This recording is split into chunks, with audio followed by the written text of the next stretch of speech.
Good evening, everybody. It's so nice to see so many of you here. But then I'm not surprised. You have to listen to Gary Younge. We all want to listen to Gary Younge. Now, here's my little secret, and it's absolutely true, hand on heart. I so want to be Gary Younge. He was, though, the second ever columnist of color on a national paper, and I was the first. But he is the best. And I mean that, absolutely. I mean that. He really is the best. His ability, and Jean referred to this, his ability to place the personal at the heart of national politics, and then into the international circle. His lucidity, compelling writing, and better than anything else, his integrity and authority, unshakable confidence and kindness. Many of us, he's so much younger than me, I just found out how much younger he was. It was very disturbing, but many of us, young and old, have turned for support to Gary Younge, and he's always been there. And, you know, we know a lot about him, but just remind you that he's a prize-winning writer, broadcaster, now lucky Manchester professor of sociology at the university there. He's written 6 books. I have them all. And the 5th book, which was Another Day in the Death of America, is a classic. It was shortlisted for the Orwell Prize. He was raised with his 2 brothers by his mother in Stevenage. And I didn't know this until I asked him to send me some stuff about his youth. He was a Trotskyist when he was 15. At 16, he went to Sudan to teach, I didn't know this, Eritrean refugees for a year, and was 70, and when he was 17, and then studied in Paris and then what was Leningrad as part of his university. So he always has had this international sensibility. You can see why. I remember when he joined The Guardian at the age of 25, and I was so cut up about this. I was so bloody jealous, you know, because The Guardian's never liked me. And here he was, the upstart. But look what he did with it, with his 26 years there. He covered Nelson Mandela's first election, 7 British elections, US elections, the incredible period of the Stephen Lawrence's death and the Macpherson report, the far right rise of. He was in the US for 12 years, Hurricane Katrina, Obama, and always with a very clear eye and authenticity. So never falling for, or, you know, the first black president, aren't we lucky? I mean, always with an eye that told you a lot more about political situations. Black Lives Matter, and he, amongst others, he interviewed Desmond Tutu, F.W. de Klerk, Stormzy. I saw the documentary. Angela Davis, Tracy Chapman, and got very drunk, very, very drunk, with Maya Angelou in her limousine. And yeah, how can you not be jealous, eh? Over to you, Gary.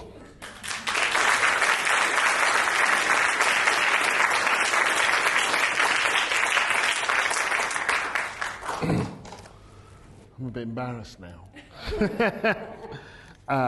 Thank you for the really generous introductions. If I was introducing Yasmin, I would say she's my mate.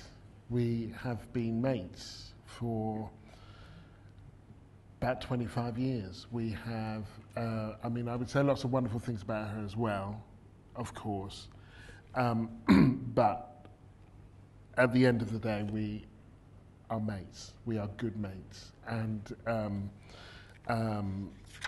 just when we were coming in, Yasmin said, oh, you know, your mum would be very proud of you, and we would when I arrived, Jasmine said, "So, no tux? You're not putting on a suit?" And I said, "Oh, you wouldn't recognize me if I was wearing a tux, Jasmine." And she said, she made a sort of statement like, "Well, you could have tried a little bit." And as we were walking in, I said, "Yeah, that's what my mum would have said, probably. You're going to go out and do the Orwell lecture like that? Put on a jacket." So, thank you very much. And I'm going to start with my mum. Because when I was young, she used to put on the song Young, Gifted and Black by Bob and Marcia, put my feet on hers, and then dance us both around the living room. "They're playing our song," she'd say. It was the early 70s. She was barely 30, and I was the youngest of 3 children that she was raising alone. Struggling to believe that there was a viable future for her children in a country where racism was on the rise and the economy was in the tank, she had seriously considered returning to Barbados. But here we were, singing ourselves up in the living room, imagining a world in which we would thrive, for which we had no evidence but great expectations. In my interview for a Guardian Scott Trust bursary to study a postgraduate course in journalism, I was asked what kind of job I would aspire to if I ever got to work at the paper. "A columnist like Hugo Younge," I said. "Well, there's only room for a handful of columnists on a newspaper," I was told. "Well, why shouldn't one of them be me?" I asked. Now, from another applicant, that question might have come from a sense of entitlement, but it was, for me, a genuine inquiry. I was merely articulating the logic that had got me that far, which involved imagining a world in which I might thrive, for which I had no evidence. Now, much of the politics that's informed my writing came from my mum. It's partly rooted in her experience. She came to Britain just a month after the Commonwealth Immigrants Act in 1962, branded by the then Labour leader Hugh Gaitskell as a piece of cruel and brutal anti-colour legislation.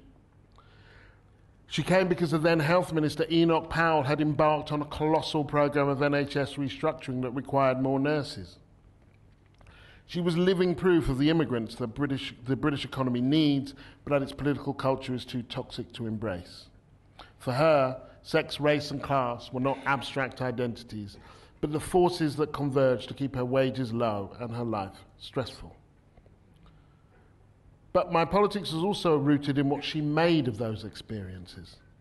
She was an anti-colonialist and an anti-racist, an internationalist and a humanist who would have never have used those words to describe herself.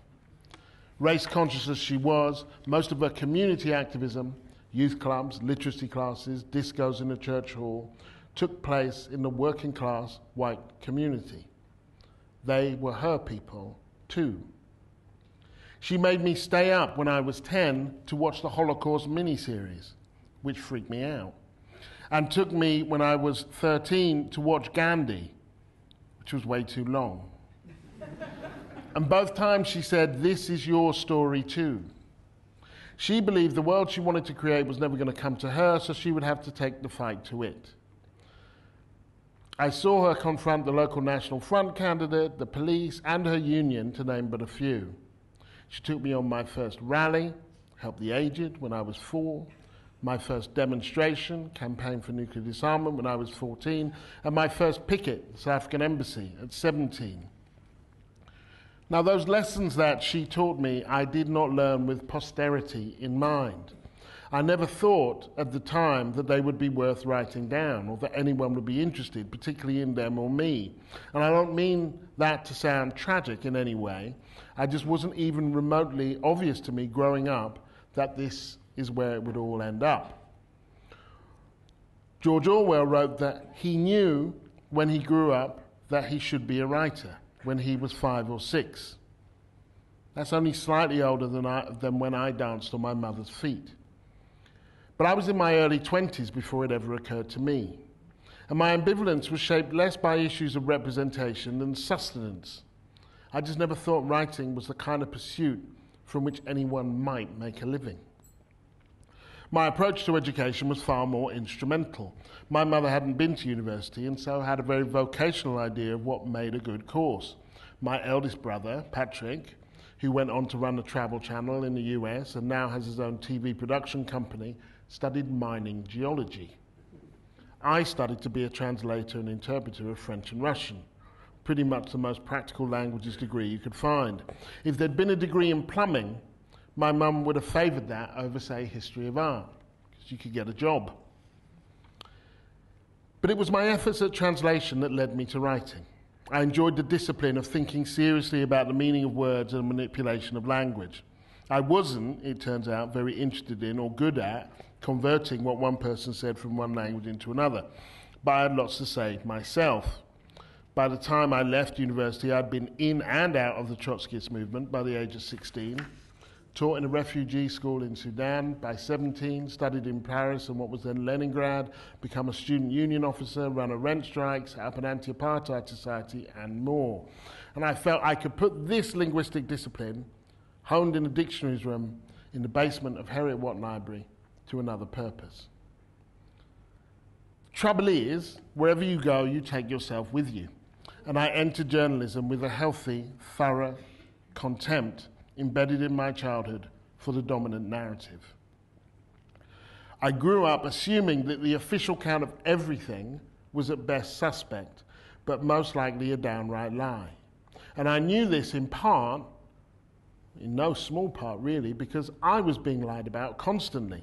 Who I was, where I was from, why I was here, my intelligence, sexual prowess, propensity to violence, music, sport, and elaborate handshakes were all known to people who didn't know me.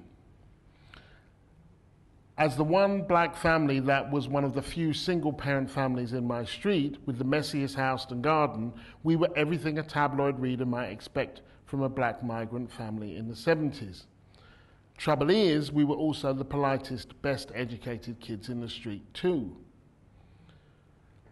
So then I had to deal with people's imagination, construction of who I was. There was the man, this was at university, who asked me, "Mr. Young, where are you from?" I said, "Stevenage." He said, "Where were you born?" I said, "Hitchin." He said, "Before then?" I said, "Well, there was no before then." He said, "Where are your parents from?"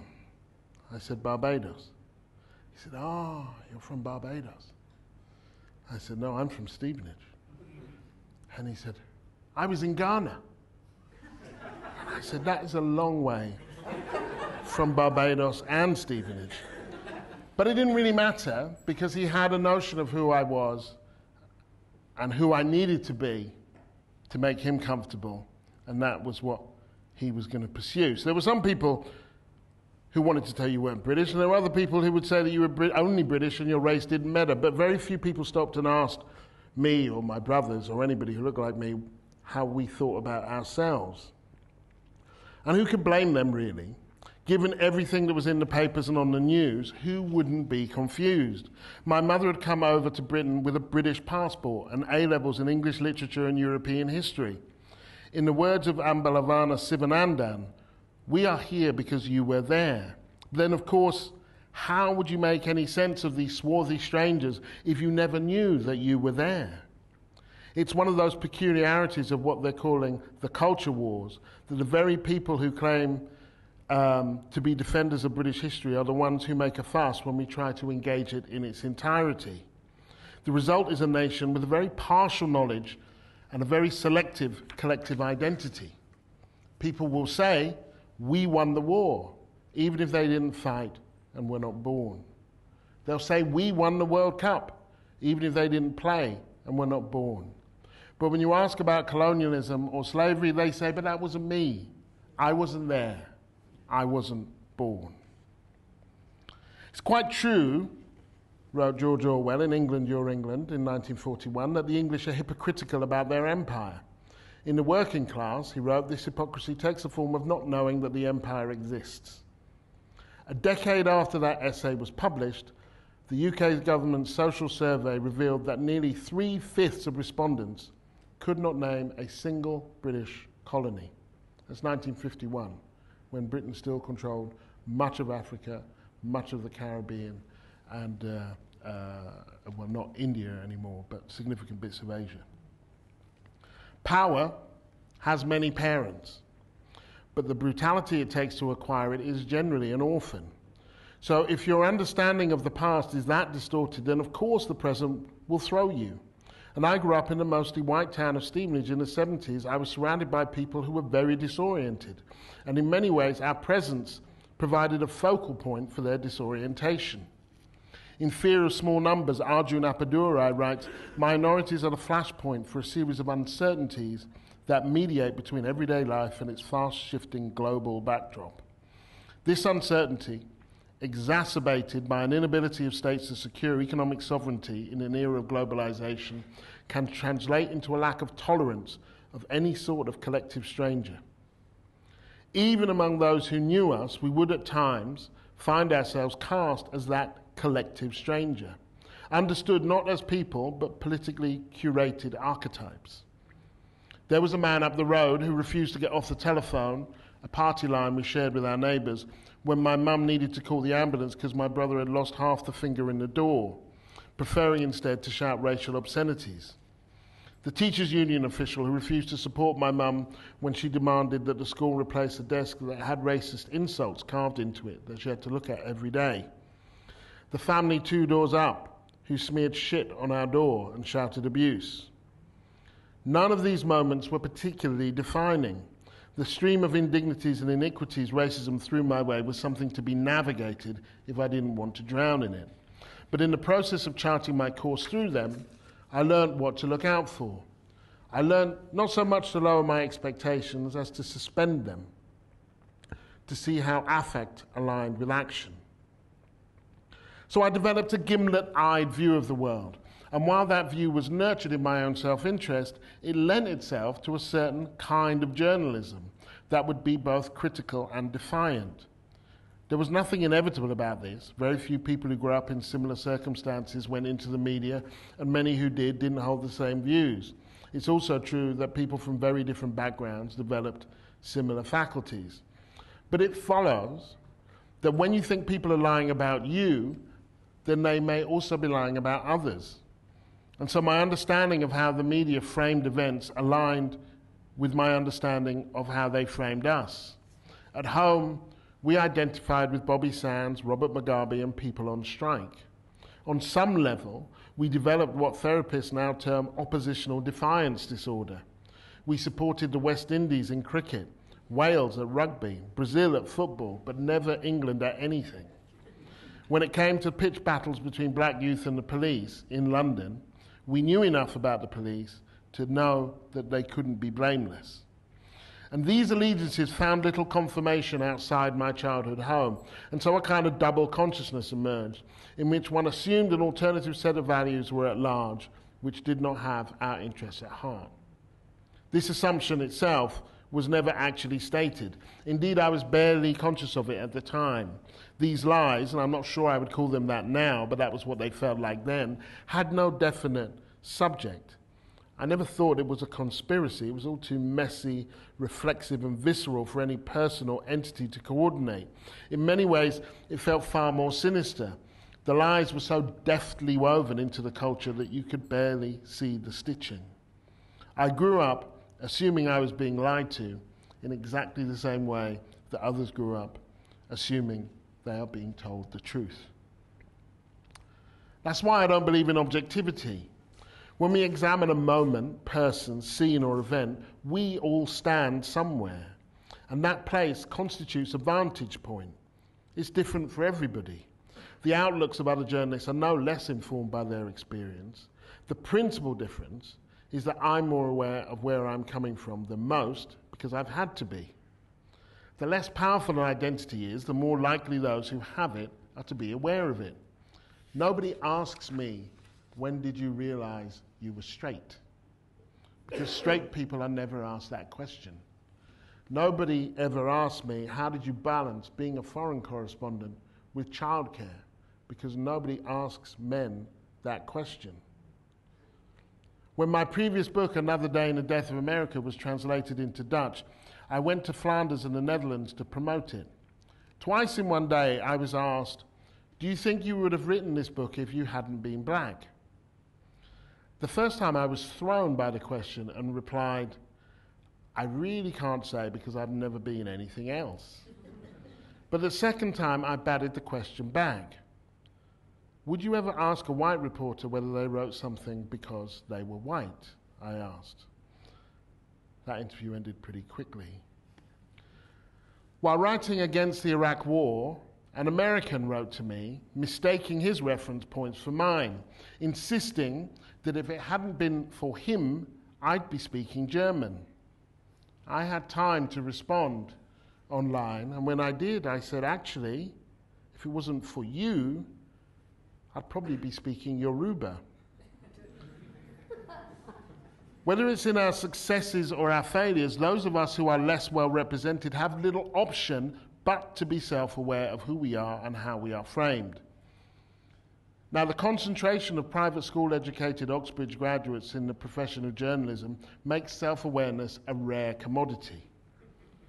According to the 2019 Sutton Trust and Social Mobility Report, more columnists come from elite backgrounds than senior judges and lords.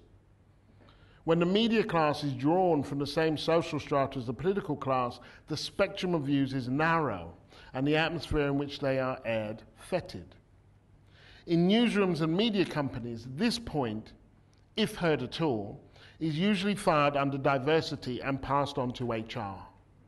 That's one place for it, but it could and should just as rightly be filed under journalism and passed on to editorial, because the kind of journalists you have shapes the kind of journalism you get.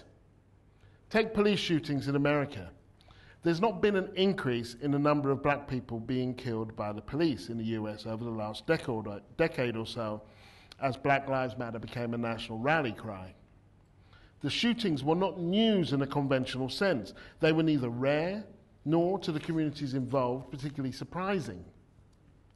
They became news simply because those who make the news, journalists, could no longer ignore them. The world didn't change. What changed was the journalist's ability to pass off the grotesque as unremarkable. The bursary I got from The Guardian took me to City University to study journalism, and there I was taught various adages about what constitutes news. There was, news is what someone doesn't want you to print, all the rest is advertising, or one person's news is another person's troubles. But among them was the saying, when a dog bites a man, apparently there were no women in these days, that is not news. But when a man bites a dog, that is news. Now we know what that means, right?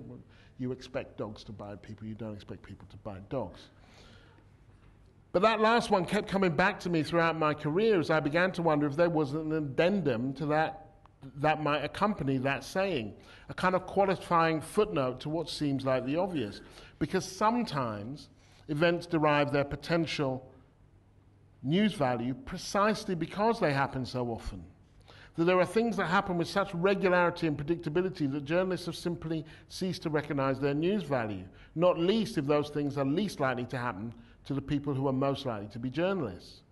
That much of what we've come to accept as commonplace has dulled our curiosity to why so much of what is commonplace is unacceptable.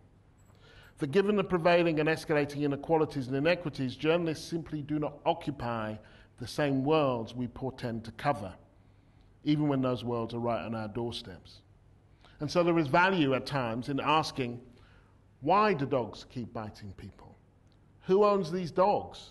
And why do the same people keep getting bitten? Now, this became painfully clear while reporting my book on gun deaths in America, which was about all of the children and teens who were shot dead in a single random day. One of the boys who was killed was Samuel Brightman, a 16-year-old in South Dallas who was walking down the street with his friend. Under the headline, "Teen Fatally Shot While Walking Down the Street," the Dallas Morning News wrote a single paragraph. To be fair, they didn't have a lot to go on. In the days that came, there was no profile, no testimony, no sense of who he was, let alone why he was killed. A young man was removed from the planet and he got a paragraph. How can that be? Well, I spoke to the reporter who'd written the paragraph, and once again, to be fair, it was her task to record it, not to follow it up. So when the day was done, she handed the story over to the regular crime team, which would take up the weekend stories, and they didn't think that this one was worth running with. That didn't surprise her. Indeed, it would surprise very few. Pleasant Grove, the area where Samuel was shot, is poor, black, and on the south side of Dallas, mockingly referred to as Unpleasant Grove. Shootings were common there, she confirmed. People are desensitized to it, she said. They reason that's just where bad things happen. And I kept hearing this refrain when talking to journalists who covered that day's shootings. Clearly, I was the only one who'd called them to follow up on the story, and they would kindly rifle through their notes and tell me what they knew, if they'd been to the crime scene and so on. And invariably, when I asked if they had any contact details for family members that I could speak to, or if there were any developments in the case, they would say, well, homicides aren't uncommon in that area, or unless something unexpected happened, it just wouldn't be the kind of story we'd follow up on. Now, there's a level of detachment inherent and arguably necessary in the profession of journalism. Without it, you'd become emotionally depleted. Moreover, one is constantly gauging what more there is to say and who'd be listening if you said it. Outlets have limited resources. Editors have to justify budgets for keeping you in a place or sending you back to trace each individual story, which in turn must be balanced against what other news stories you might be missing. Journalism is not social work. And even social workers, to be effective, must at times move on. So I do understand how this happened, but I also understand that these are little more than rationalizations for how we exercise our relative power. We choose whose stories are told, whom we go back to, and where these resources are deployed. And those choices are not objective. They are made on the basis of what stories we subjectively consider are worthy of being told at any given time. The fact that most media outlets are commercial enterprises is, of course, a factor. The more a story costs, the less likely it is to bring in readers, the less likely institutions are to invest resources in it. But it's not the only factor, and generally, I'd argue, it's not the most important one. To no small extent, what the media does is replicate and transmit the inequalities that exist elsewhere. The less likely journalists are to live in the areas where gun deaths happen or to know people to whom they happen, the less likely they are to consider these issues as news. Journalistically, this remoteness comes at a severe price. They literally don't know the people they are writing about. Now, what I am not saying here, and I couldn't emphasize this enough, is that the rich aren't capable of covering the poor, or white journalists can't understand the challenges that black people face. That way, madness lies. Journalism, done well, is about more than just amplifying the worldview with which you are best acquainted. It requires research, reporting, empathy, and analysis. Take the Windrush scandal. That story was broken in the mainstream press by a former colleague who's a white journalist, educated at St. Paul's Private School and Wadham College, Oxford, who's married to Lord Johnson of Marylebone, the brother of former Prime Minister Boris Johnson. She broke the Windrush scandal. The point is not that it's impossible to travel these social distances to get the story and to tell it. It's that the further people have to travel, the less likely they are to complete the journey. I simply cannot help thinking that if there had been more journalists in the mainstream newsrooms with relatives who knew or were related to elderly Caribbean people, it wouldn't have taken 6 months for anyone else to follow up on that story. And so generally, it takes a seismic event like Grenfell or Hurricane Katrina or the murder of George Floyd for the media to take an interest in the underlying structural issues that shape the lives of so many, at which point they discover these daily realities in the same way that teenagers discover sex. Urgently, earnestly, voraciously and carelessly, with great self-indulgence but precious little self-awareness. They've always been aware of it, but somehow when confronted with it, it nonetheless takes them by surprise. And then their surprise becomes the news. Crikey, look what I found, rather than the events itself. Goodness, look what's been going on while I've been looking elsewhere. In the wake of the uprisings in Ferguson, Missouri, following the shooting of Michael Brown, the US Department of Justice produced a report into how the city was being run that I believe any enterprising journalist could have produced themselves if they'd not been inured to this kind of systemic discrimination. Among their findings was the story of a 14-year-old boy found in an abandoned building who was chased down by a dog which bit his ankle, a police dog, and left his left arm as he protected his face. The boy said that officers kicked him in the head and then laughed about it afterwards. Officers said they thought he was armed. He wasn't. Department of Justice investigators found that every time a police dog bit someone in the city of Ferguson, the victim was black, which suggests that sometimes dog bites man actually really is the story, and the trouble is that journalists keep missing it. So these oligarchic tendencies within journalism are a problem, not least for journalism itself. They're not a new problem, but in a period of intensifying political polarization and economic inequality, they do present a pressing problem. We live during a moment of profound despair and cynicism, in which people are not operating just through different ideologies, but on the basis of different facts. Now, more than ever, we need reporters and commentators who can engage with the sources of discontent and alienation which fuel the assaults on our democratic space. But instead, I believe we have a commentariat overwhelmingly from the same social class, both as each other and the politicians they cover.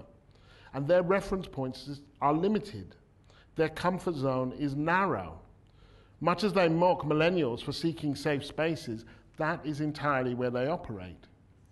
Many among the commentariat feel so entitled in their proximity to the establishment that they regard any attack against the establishment as an attack on themselves. When they witness events they cannot understand, they think the problem is with the event, not with them. When political figures or moments emerge that make them feel uncomfortable or they don't like, they subject it not to analysis but parody. Declarative in tone and dismissive in manner, they are more interested in denouncing what is happening than understanding why it is happening. Now, this never felt like an option for me. And here I go back to my childhood, because growing up, my critical eye could not be a cynical eye, because it would miss and misread too much. The people I grew up alongside, whom I described earlier, were no more stereotypes than we were. They were not metaphors. Try as they might, they could not at times mask their humanity and their fragility. They were people who did bad things. They weren't uniformly bad people.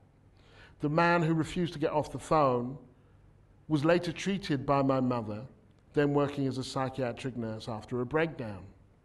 When I was 15, he helped me make a metronome for my GCSE technology project. The kids who shouted abuse came round to play on our swing. It was to our door they ran when their mother went into labour at home. Now, the emotional labour of empathy, as always, fell primarily to those of us with the least power. We had to see things from other people's point of view, even if we didn't like them, because otherwise it was impossible to fathom what was going on and what might come next. I was struck by this passage in Armistead Maupin's 1992 novel, Maybe the Moon, when the protagonist, Cadence Roth, describes exactly this condition as she explains the challenges of being a little person. When you're my size and not being tormented by elevator buttons, water fountains, and ATMs, you spend your life accommodating the sensibilities of normal people, she says. You learn to bury your own feelings and honor theirs in the hope that they'll meet you halfway. It becomes your job, and yours alone, to explain, to ignore, to forgive, over and over again. And you do it if you want to have a life and not spend it being corroded by your own anger. You do it if you want to belong to the human race. Things look different from where Cadence was standing. To accept that even the people you violently disagree with have a point of view is not an indulgence. It's the first step in a process that might either develop ideas that can win them over or produce a robust response that can defeat them.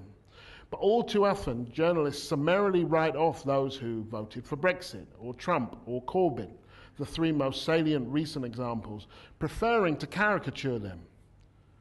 When you're dealing with political leaders, conversely, they have to be challenged and held to account. But this leads to political obfuscation when we urgently need clarity, and to a lack of confidence in the media when we need more trust. There is always a reason why people do things, however unpalatable. I never felt I had the luxury of refusing to understand people I didn't like. From an early age, it felt like my life depended on it.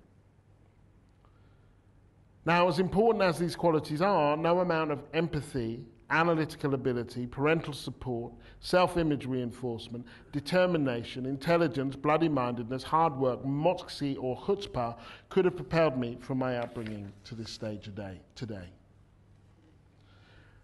The space where my viewpoints could be shared and the route through which I would come to be able to share them were paved by others whom I didn't know and mostly never met. The story I've told you about my upbringing is only partially complete, in that it came with a cast of supporting characters without whom my story would make no sense. For I am also the child of free school meals, student grants, sixth form stipends, and the NHS. I had a hernia when I was 8. My mother was a nocturnal epileptic. Without this support, I doubt I'd be here now.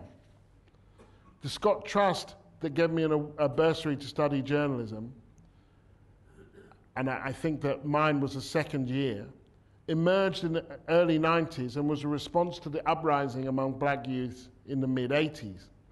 Black people were always in the news, but rarely in the newsrooms. The Scott Trust, which owns The Guardian, wanted to offer a correction, and so gave bursaries to underrepresented groups in journalism. Without it, I would have chosen another profession. In 1999, the Macpherson report into the racist murder of Stephen Lawrence made the concept of institutional racism mainstream. That was the year my first column appeared. It was also the year that Yasmin's first column appeared, before mine. It must be said. It must be said a lot.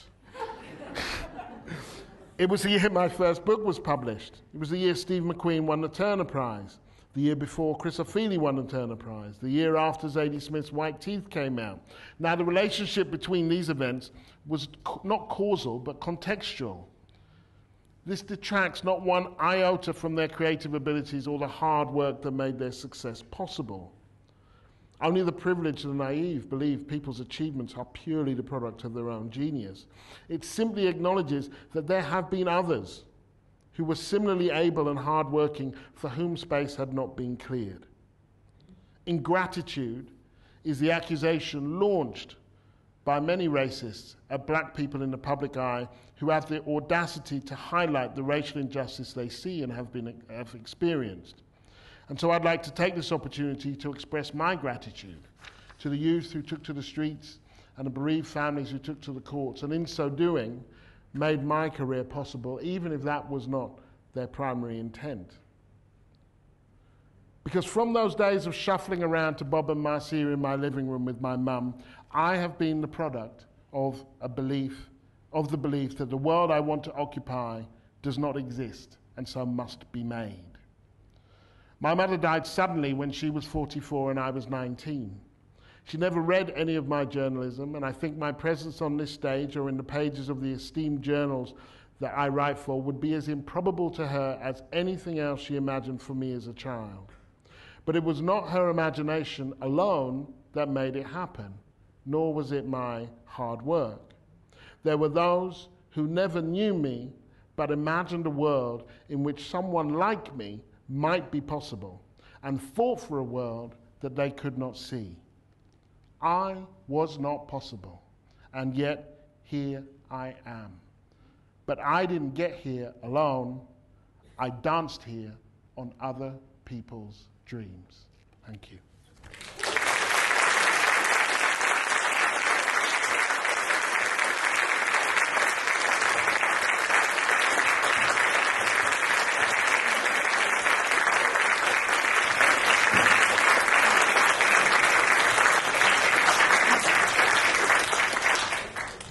Brilliant, thank you.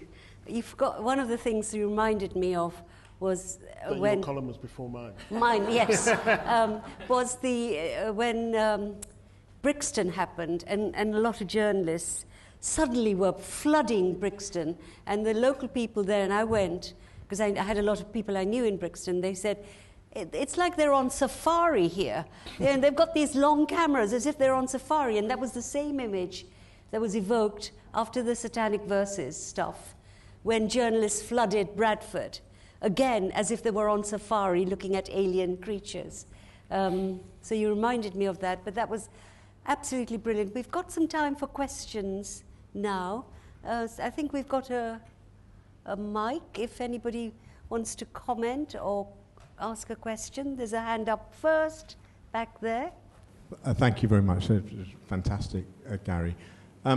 Taking you back to your initial upbringing and description of that, you make the point of a colonial background with an international sort of approach. And I do worry, and I say this, I was born 65 years ago, a few floors up from here, and I feel sort of similar. And I wonder, where is that internationalism that informed, your teenage years? Where is that reflected now in our current politics and within journalism? I fear that, we're certainly, the Labour Party is not reflecting that, and I just don't see that, and it is a worry given the sort of globalisation of key struggles. I mean, I guess there's one sense in which we've never been more cosmopolitan, right? We can click and we can read what's on in, what's going on in America. We've got cable. People travel much more than they did. And then there's another sense in which we've become frighteningly parochial. And I think it happens within the same culture and within kind of sometimes within the same people, that there are ways in which people will be far more cosmopolitan in their food, in their holidays, arguably kind of culturally. And then there will be these other ways, and I'm thinking politically, discussions about immigration, which kind of seems to be the lowest moral bidder, and the policy for immigration seems to be to take people from small boats and put them in bigger boats, and that somehow that's a solution. And so there seems to be, in our politics, a kind of determined parochialism, which was put to the test, I think, with Brexit, and we found that that notion of cosmopolitanism failed somewhat narrowly. We were quite close to the edge, but then you've got to wonder what we were doing so close to the edge. So, I think it's mixed. I think that if you went down, if you went down a high street, there'd be a range of ways in which people would be worldly that they would never have been 30 or 40 years ago. And then there's a bunch of things that they would say that, you'd think, well, nobody would have said that 30 or 40 years ago either. Thank you. Any other questions, comments? Have you silenced this audience? Bored them into submission. There's a question, David. You made a comment, I think, right at the beginning, which I may have misheard. You said you don't agree with impartiality. Objectivity. Objectivity. What's the problem with objectivity? I worked for the BBC for 30 years as a journalist, and I found it quite useful. Well, I think the problem with objectivity is that we all have a point of view, that we all come from somewhere, and that you have to, the notion that you stand above whatever it is that you're looking at, I think actually just denies that you have a point of view. So I do think we should be impartial. I definitely think we should be fair, but I think actually part of the route to being impartial and fair is understanding that you have biases and prejudices, that we all have those, And so being aware of them actually just says, well, I'm looking at this from this point of view, and maybe that's why I see it in that way. Maybe Isn't objectivity a good thing as an aspiration? No. Well, I think it's a meaningless aspiration. I think that the aspiration would then be that you are not a person, that somehow you stand above your experiences and the formative things that have made you. I think that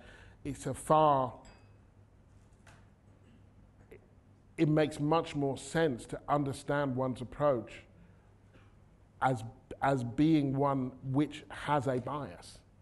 Because when people think they don't have a bias, when people think that what they think is just what everybody thinks, I've seen people swear, blind, that it's an objective fact that black people are more violent. It's an objective fact that, so you can do all sorts of things when you hide behind objectivity. I don't find it a great aspiration. Impartiality, fairness, treating people, there's a range of values that I do think are really important aspirations, but objectivity isn't one of them. Say that one of the things that's really been highlighted by that for me is the way this terrible situation of wretched, suffering people on boats are dealt with by the BBC. They do not talk about them as humans. They keep talking about numbers. And yes, and I find that quite astonishing. They do not explain that these people are from Iran and Syria. They don't give that information. And so this objectivity thing bothers me a lot because they've fallen into the train or the narrative of the prevailing government, and so has the opposition now. And so and that's, I think, what I agree with Gary about, that you can be fair, but objectivity is a kind of robotic thing, which doesn't really exist, I don't think. Any other comments? There's a hand up at the back. Thanks, Gary. That was really great. I'm going to ask a question about liberalism. So you questioned rightly the sort of social class that's so dominant in British media, but I also wonder if you think that there's a kind of underlying, unquestioned belief, not even a belief, just a complete commitment to liberalism as political philosophy, which disavows the kind of structural issues that you're so great at highlighting. So it disavows institutional racism, it disavows structure full stop, right? Because it believes in just, we're all individuals, we all inhabit this marketplace of ideas. I could go on with many, many other liberal cliches. And obviously there's a lot that's great about liberalism. I'm not saying this from a Trotskyite point of view at all, right? Absolutely not. I'm not asking you to revisit Trotskyism. But can you see that beyond the kind of social class issue, there's a political philosophy issue, which is just this unquestioned belief in liberalism, which has incredibly deep roots in British culture? I think the only way in which I would disagree is that kind of, if you look at a lot of the media, it's not liberal, it's conservative. It's very conservative. That actually even liberalism is a step too far.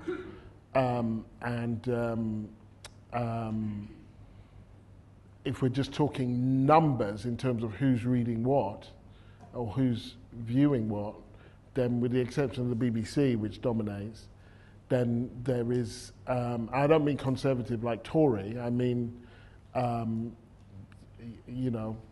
more right-wing, ethno-nationalist, kind of not even kind of live and let live as individuals, but actually some of those individuals shouldn't be living here. So, but I do think that there is and in those three things that I mentioned in different ways, Trump, Brexit, and Corbyn, in different ways, you saw that strain of things being outside of what is understood to be kind of almost acceptable discourse, and therefore subject to mockery or dismissal, as opposed to any attempt to kind of understand it. So I would say, broadly speaking, I would agree with you, although I think that kind of there's a lot more conservatism around than just, I think liberalism even is under threat. Thank you so much for that brilliant lecture. It kind of links to the previous question about who gets to tell stories and the elitism within journalism. So my brilliant friend Kim McIntosh wrote an article in the bookseller recently about the end of Galden, which is a platform some people might be familiar with, which was set up about 8 years ago by Liv Little for women of colour and non-binary people to tell their stories. And if you study it as an independent platform, it was quite formidable. There were, there's Charlie, who's published anthologies from Windrush to Black Joy. I've written a book. Kim's got a book coming out, and it was in its own project. It was almost a talent incubator, but it recently shut. And I just have a question about how we move forward in terms of, especially in a cost of living crisis where people are not being paid for their journalism, to challenge the dominant kind of structures within storytelling when independent platforms like Galden that were quite successful in their own right can't survive. Do we support more of these independent platforms? Obviously, you mentioned your bursary. I just want to know what the way forward is. Yeah, and the truth is, I don't know. I'm just being honest. I don't know what the way. I mean, we have to work and to hustle. I also don't know what it was about Galden that meant that it collapsed. I don't know why it folded. And so here I'm not talking about Galden because as I've just said, I don't know. I do believe that sometimes the problem can be that we want things to be a commercial success and do good politics. Sometimes that's possible and sometimes that's not. And then we kind of have to make a decision about which one is more important. And it's hard. It's hard because it's capitalism. People need to live. They need to eat. And so finding a way to make that work, because clearly the issue with Galden wasn't that you didn't have readers. Right, but how you make that work kind of financially, I honestly I don't know. I can speak for myself though when I say that there is a challenge for me, I'm just talking about me, in wanting to be very well paid to write about the poor and the oppressed, and to want to be rich, to want the things that other people have who are not doing that. And so I do kind of try and hold my own aspirations to a standard that sits outside of the market.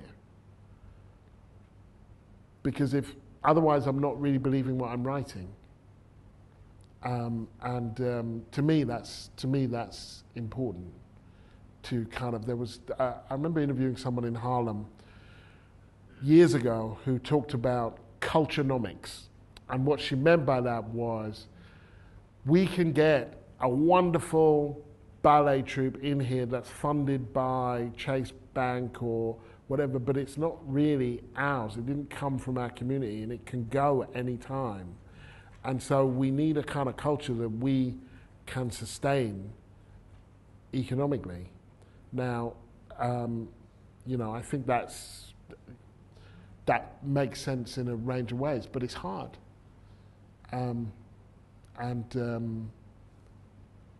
To see a platform like Galden, which was really good and did great things and launched several careers, go down is really, was really upsetting.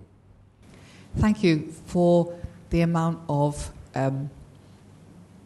compassion you weaved through the whole of your talk, and you referred to, like that first image of the joy that your mum was bringing out when you were dancing on her shoes and so on. And I was thinking about how complicated it is to have time in the political space, because people who have to empathise in order to survive have not only their story to tell, but they have to undo other people's stories in order to tell it. And that's hugely complex and requires time and patience on all sides.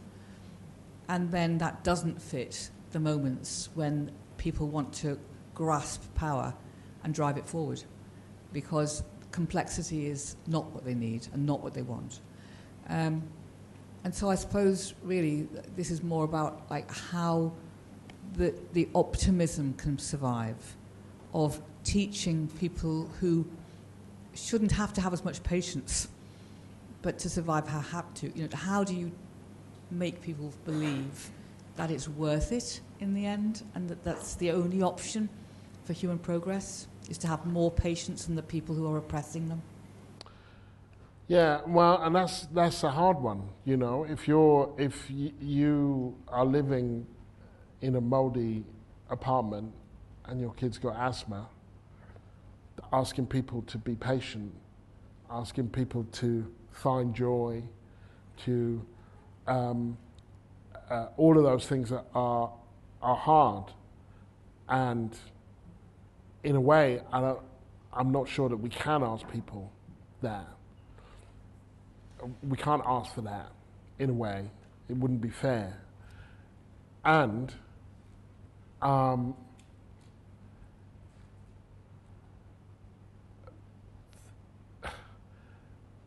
that the world I want to live in has joy, and actually kind of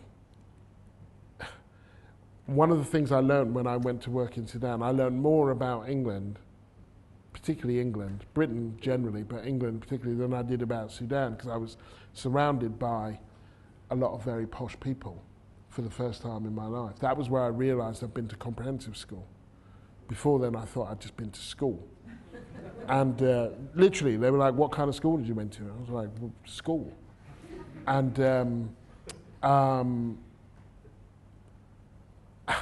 and seeing how little joy there was in being rich and posh was actually quite an education for me. I guess politically, my feeling has always been, I kind of, that if we imagine if Martin Luther King went up to the steps of the Lincoln Memorial and said, "I have a 10-point plan," it would have been probably politic. He was, about 2 weeks later, 4 little girls got firebombed in a Sunday school in Birmingham, Alabama. And he's up there dreaming about a world that he can't see. And actually, I'm a real believer in utopian thinking, that we have to imagine a world we can't see. And we have to imagine a world that we can't see, that we want to build, because we need a lodestar. We need some direction to go in. Not a crude utopia. This is an Orwell. This is an Orwell lecture. We know that when people actually try and enact utopias, that usually doesn't go very well. But in our imagination, we have to have a vision of the world we want to live in. And that's important for our hope and for our well-being, I think. But it's also important because there's a group of other people who have a series of dystopias that they are working on right now as we're talking. And who, coming back to the first question, if someone 4 years ago had said, well, in 4 years' time they'll be sending asylum seekers and refugees to Rwanda, I said, well, whose idea was that? And yet here we are. And so, for those reasons and others, I feel like our immediate politics are better when we are also dreaming of something that is not immediate. That kind of, actually at times, that's the thing that keeps you going. That the person in the flat isn't gonna get to live in a castle, and probably shouldn't, you know, who would want to live in a castle anyway, but that person in fact isn't going to live in a castle, but that there is no harm in them dreaming of a world where where every citizen has a right to decent housing. That may offer some solace in a very bleak moment. And when people stop imagining these things, then they leave the public arena. It's the imagination of them and the articulation of the imagination of the world that we might live in. That kind of it's a currency. And if you stop spending it stops having value. Professor Younge, thank you so much for your talk. Really, really, really enjoyed it. My question is about kind of your thoughts on the future of journalism, and particularly in a time where people are sticking to their own groups with similar opinions and thus kind of absorbing news and media from those kind of restricted areas, or sort of restricted areas, and how do you see sort of, and I guess the future of journalism, kind of people are reading more in their groups, as well as there's such vast amount of media sources, and there's just a lot to pick through, and quality is not always there. So it's kind of, how do you see that moving forward? Wow. Short answer. Yeah. Yeah. Well, you know, in a way, because of the proliferation of news media, there are more really good things about than there were. There's also a lot more rubbish. And some of this I referred to in my piece. I think that for journalism's sake, we need to have a good think about who journalists are and who they might be, and where we are drawing those people from. And if you think of something like George Floyd, one could say that was an act of journalism that made that possible. That was a person with a phone who recorded it, distributed it, showed people the evidence, and it transformed people's understanding of what was, in some way, of what was going on. So an awful lot of things that we find problematic, we also, in different circumstances, find very useful. I think there's a symbiotic relationship between the people looking for the news they want and us living in a more divided and unequal society. I don't think one created the other, but I think they feed off each other enormously. And you know, ultimately with that stuff, you have to hope that reality is going to win out. And that reality will win out in people reading it and consuming it, but then also acting on it. And every now and then, you see a little flicker that makes you think, oh, okay, so that didn't work. You know, we're better than that. I remember the Daily Mirror running a story, front page question, when a bunch of people in Labour were either outed or came out as gay. It was right at the beginning of New Labour. And the question was like, do we have a right to know who's gay and who's not? They're having a cabal in there, and we need to find... And so they wrote this piece that was saying, basically, we need to know. And then you could call in and say, yes, we need to know, or no, we don't. And people call in and be like, no, we don't. We don't need to know that.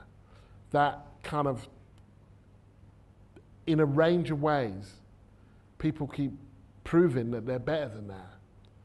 The Ukrainian refugee story, which can be understood just as rank hypocrisy.